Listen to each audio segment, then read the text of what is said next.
आप सभी को नमस्कार, जय सिया राम। एक बार फिर से आपका स्वागत है। हमारा देश भी बहुत गजब का देश है। कहने को तो लोकतंत्र है यहाँ पे, लेकिन जैसे अभी हाल ही में जो कुछ घटनाएं हुई हैं या पिछले कई सालों से जो होता आ रहा है, हिंदू धर्म के खिलाफ आप कुछ भी बोलिए, हिंदू देवी देवताओं का कुछ भी अपमान करिए, कुछ भी बोलिए, कोई दिक्कत नहीं।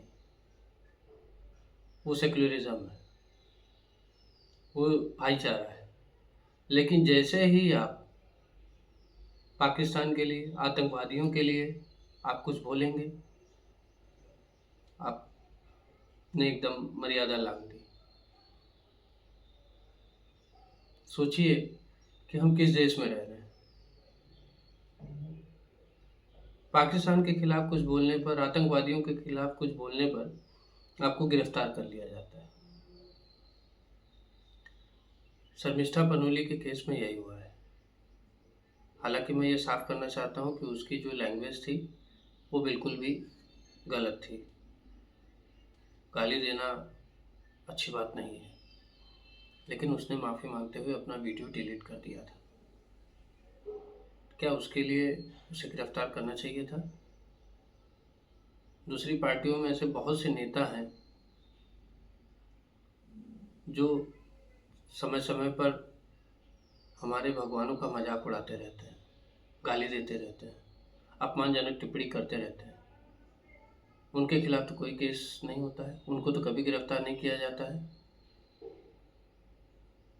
लेकिन वहीं आप पाकिस्तान के लिए कुछ बोल दिए, आतंकवादियों के लिए कुछ बोल दीजिए, तुरंत FIR होगी और पुलिस ढूंढते हुए हजारों 1500 किलोमीटर दूर चली जाएगी, गिरफ्तार कर लेगी। सोचने वाली बात है। वहीं बंगाल में जब दंगा हुआ, जब हिंदू घर से दूर दूर के मारे जा रहे थे, तो ये बंगाल पुलिस कुछ नहीं कर पाई, 10-20 किलोमीटर दूर। लेकिन 1500 किलोमीटर दूर चली गई शर्मिष्ठा को गिरफ्तार करने। सोचिए कि क्या गजब का यहाँ नाटक चल रहा है इस देश में।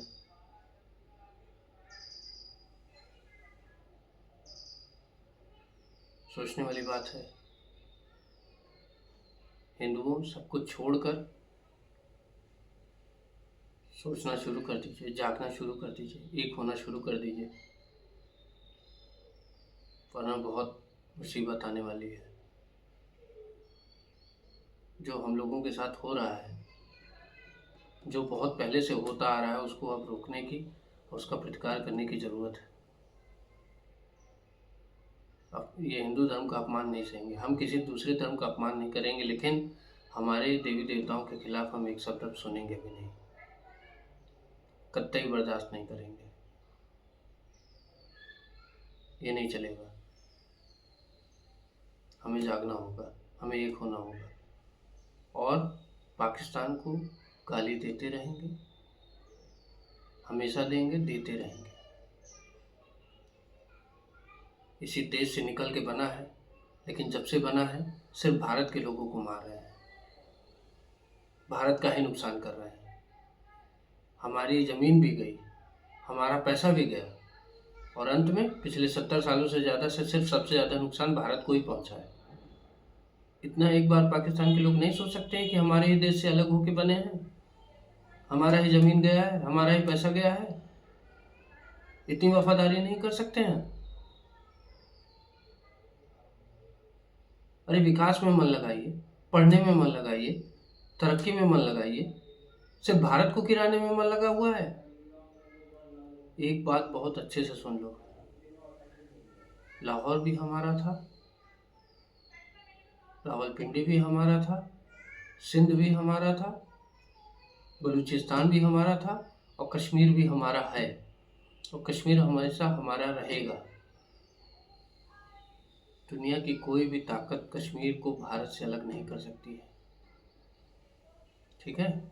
जितनी दम हो लगा लेना।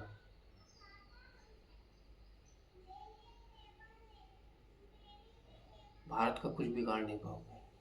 जो तुम सोचते हो ना कि कुछ कुत्ते जो इस देश में बैठे हुए हैं, छुपे हुए हैं, उनकी वजह से तुम भारत को बर्बाद कर दोगे, तुम्हारा ये सपना कभी सपना पूरा नहीं होगा, ये सपना अधूरा रह जाएगा। क्योंकि भारत में आज भी देशभक्त लोग, देश से प्रेम करने वाले लोग रहते हैं, सनातन धर्म की रक्षा करने वाले लोग रहते हैं। और पाकिस्तान वालों, एक बात का ध्यान रखना, तुम भी कभी हिंदू थे, तुम्हारे पूर्वज भी कभी हिंदू थे। बांग्लादेश, अफगानिस्तान, पाकिस्तान, यहाँ जितने लोग रह रहे हैं सब कभी न कभी हिंदू थे, इनके पूर्वज हिंदू थे। और तुम लोग अपने बारे में एक बार सोचो कि धर्म परिवर्तन से तुम्हें क्या मिला। अच्छे खासे इंसान से आज तुम जानवर, हैवान बन गए हो।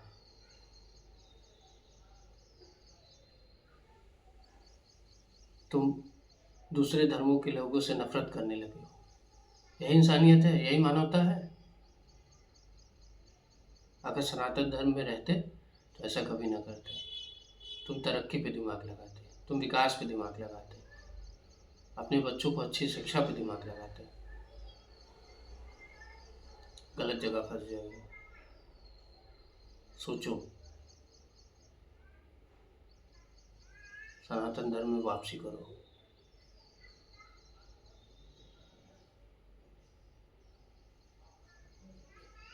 जय सिया राम।